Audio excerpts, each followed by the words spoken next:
창세기 47장 13에서 26절입니다. 기근이 더욱 심하여 사방에 먹을 것이 없고 애굽 땅과 가나안 땅이 기근으로 황폐하니 요셉이 곡식을 팔아 애굽 땅과 가나안 땅에 있는 돈을 모두 거두어 들이고 그 돈을 바로의 궁으로 가져가니 애굽 땅과 가나안 땅에 돈이 떨어진지라. 애굽 백성이 다 요셉에게 와서 이르되 돈이 떨어졌사오니 우리에게 먹을 거리를 주소서. 어찌 주 앞에서 죽으리이까? 요셉이 이르되 너희의 가축을 내라. 돈이 떨어졌은즉 내가 너희의 가축과 바꾸어 주리라. 그들이 그들의 가축을 요셉에게 끌어오는지라. 요셉이 그 말과 양떼와 소떼와 나귀를 받고 그들에게 먹을 것을 주되 곧 그 모든 가축과 바꾸어서 그해 동안에 먹을 것을 그들에게 주니라.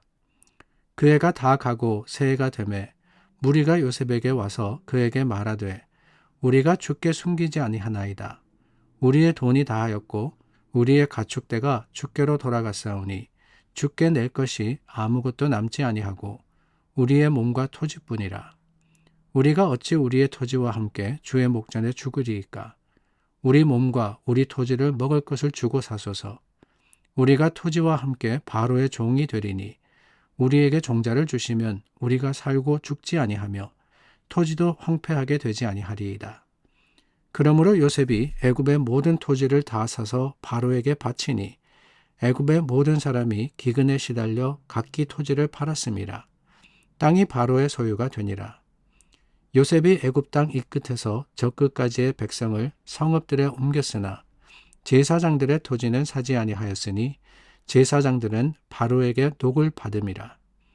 바로가 주는 녹을 먹음으로 그들이 토지를 팔지 않음이었더라. 요셉이 백성에게 이르되 오늘 내가 바로를 위하여 너희 몸과 너희 토지를 샀노라. 여기 종자가 있으니 너희는 그 땅에 뿌리라. 추수의 5분의 1을 바로에게 상납하고 5분의 4는 너희가 가져서 토지의 종자로도 삼고 너희의 양식으로도 삼고 너희 가족과 어린아이의 양식으로도 삼으라. 그들이 이르되 주께서 우리를 살리셨사오니 우리가 주께 은혜를 입고 바로의 종이 되겠나이다. 요셉이 애굽 토지법을 세우매 그 5분의 1이 바로에게 상납되나 제사장의 토지는 바로의 소유가 되지 아니하여 오늘날까지 이르니라. 요셉의 해몽과 같이 7년 동안의 풍년이 왔습니다. 모든 백성들이 풍요한 삶을 누렸을 겁니다. 그때 요셉이 어떻게 하느냐? 곡물을 거두어서 성읍에 저장하였고 그리고 7년의 흉년을 대비했다라고 성경은 기록을 하고 있습니다.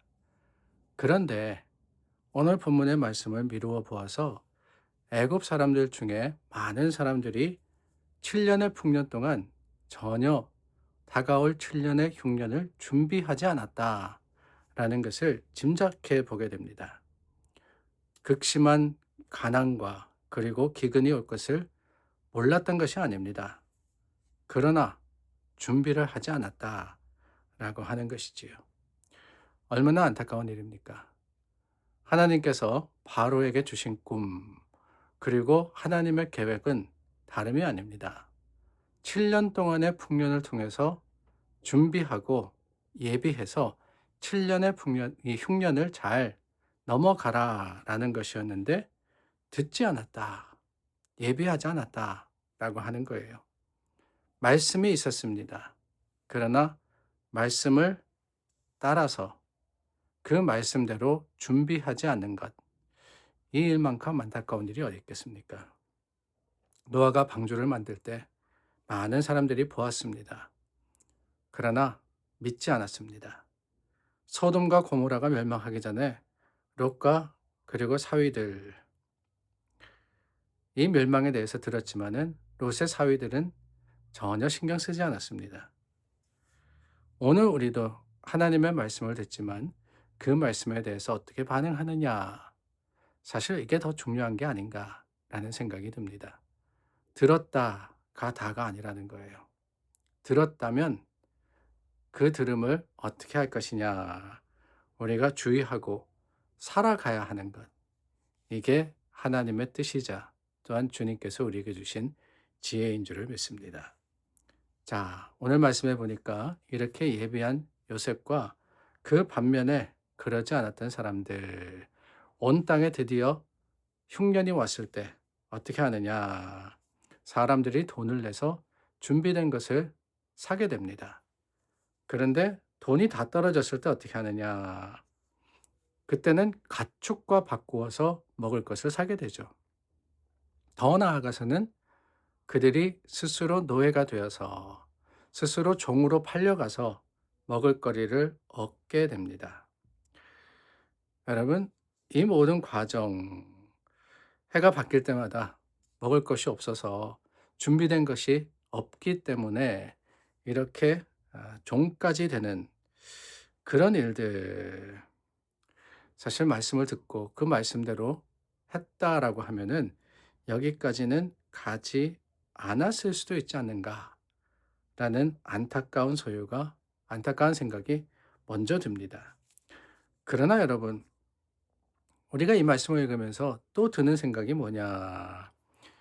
아니, 요셉이 이렇게 준비할 것 같으면은 이 백성들, 어떻게 보면은 너무 과도하게 준비되지 않는 자들의 것을 빼앗아 간 것이 아닌가, 가져간 것이 아닌가라는 생각이 들기도 합니다.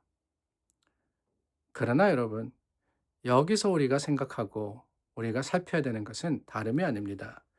요셉은 총리로서의 맡겨진 역할을 잘 감당했다라고 하는 거예요. 자신이 세운 정책, 돈 받고 가축 받고 이런 정책으로 인해서 자기 스스로가 어떤 유익을 누리거나 공을 세우고자 했던 것이 아니었습니다. 이렇게 거두어 들인 것 다 어떻게 합니까? 바로에게 돌렸다라고 하고 있습니다. 총리라는 자리, 특별히 이런 권세와 권력을 가진 자리에서 충분히 유혹에 빠져서 자신의 이익을 위해서 행할 수 있었지만 중심을 지켰다라고 하는 거예요. 총리로서의 역할, 그 역할을 다 했다라고 볼 때 결코 그가 심했거나 또한 지나치지 않았다라는 것을 우리가 보게 됩니다. 그뿐이 아닙니다. 이렇게라도 하지 않았으면 굶어 죽을 백성이었습니다. 표면적으로 보면은 모든 것이 빼앗긴 것 같았지만은 오히려 이것은 함께 살아가는 방법이었습니다. 토지를 바로에게 판매했지만 그대로 사용할 수 있었습니다. 자기 것인 것처럼 점유하고 사용하고 종자는 나라에서 받고 그리고 5분의 1만 지불하면 되는 그런 모습. 오늘을 살아가는 우리에게도 그렇게 불합리한 것은 아니다라는 생각이 들어요. 요셉이 하나님의 말씀대로 일어나는 일들을 보면서 행했던 모든 것들, 어쩌면은 정말 자신이 할 수 있는 최선의 역할을 한 것이 아닌가라는 생각이 듭니다. 사실 그의 배경은 우리가 알고 있지 않습니까? 형제의 미움을 받아서 종의 신분으로 온 겁니다. 이제 막강한 권력을 얻었으니까 자신이 섭섭했던, 자신이 가지고 있었던 감정대로 행할 수도 있었습니다. 그러나 그 모든 것들을 넘어서 올바른 모습으로서 맡겨진 일을 다할 때, 그때 애굽 백성들이 뭐라 그러느냐. 주께서 우리를 살리셨으니 우리가 은혜를 받았나이다. 라고 하고 있습니다. 백성들이 요셉에게 자신을 살려주었다. 라고 하는 거예요. 모든 것을 잃어버렸지만 더 중요한 게 뭐냐. 생명이었고 그 생명을 지켜준다. 요셉이 그렇게 한다라는 사실을 애굽 사람들은 알았다라고 하는 거예요. 어쩌면은 자신의 힘들고 어려운 형편 속에서도 이렇게 요셉은 하나님의 말씀과 그 뜻을 지켜 행하는데 최선을 다했으므로 하나님이 그를 귀하게 여기신 것이 아닌가라는 생각이 듭니다. 우리가 맡은 사명이 무엇입니까? 다름이 아니죠. 하나님을 사랑하고 이웃을 사랑하라라는 새 계명입니다. 하나님을 바라보기도 하지만 또한 하나님께서 우리에게 주신 사랑으로서 서로를 살필 수 있는 지혜, 그럼으로써 함께 살아가는 그러한 놀라운 믿음의 지혜가 오늘 저와 여러분들의 삶에 보여지기를 원합니다. 우리 함께 기도하겠습니다.